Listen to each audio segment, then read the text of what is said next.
How can I defend the Christian faith? Guys, this is a totally impromptu video. I was just sitting in the car waiting on someone, and I had this thought that's going through my head. Online today and elsewhere, I've seen a lot of negative criticism about Christianity. It's foolish ideas, ideas of the world and how God came into the world and impregnated a woman, and just all this sort of mockery. How do you deal with mockery of the Christian faith? I was sitting having some thoughts, and I thought, well, you know what?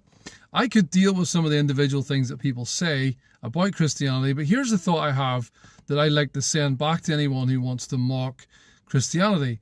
I don't mean this antagonistically, but in all sincerity, one of the things I want to know is I've arrived at the point of my beliefs because of what the evidence I've seen around me and in the world around me and in life.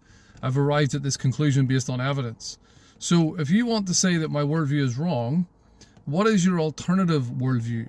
How do you then explain the evidences that I've seen in this life? How do you then explain all this evidence all around us, our existence, the world? Of course, I could go into the evidences at that point, but how do you explain everything? Now, I know that we don't always have an answer for everything, and it's not intellectually dishonest sometimes to say you just don't know. However, I remember being in school and people would come and criticize the work I was doing or the way I was doing something and say, you're doing it wrong. And I would say, well, then how do I do it properly? Then tell me the alternative. So if someone's going to tell me what you believe is foolish, I can deal with the arguments they have. However, well, what's your alternative viewpoint of reality then? Because that's one of the strongest reasons I believe that the universe came into existence at a certain point of time, as confirmed by science. It had a beginning, so it needs something to begin it when there was no material, no space, no time. Nothing existed before that point.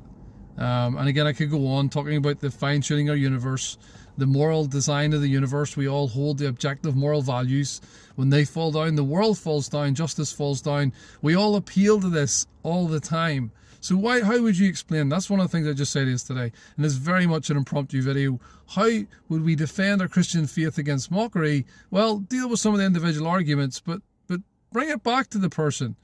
What's your explanation then for the existence of humanity, DNA, the planets, the solar system?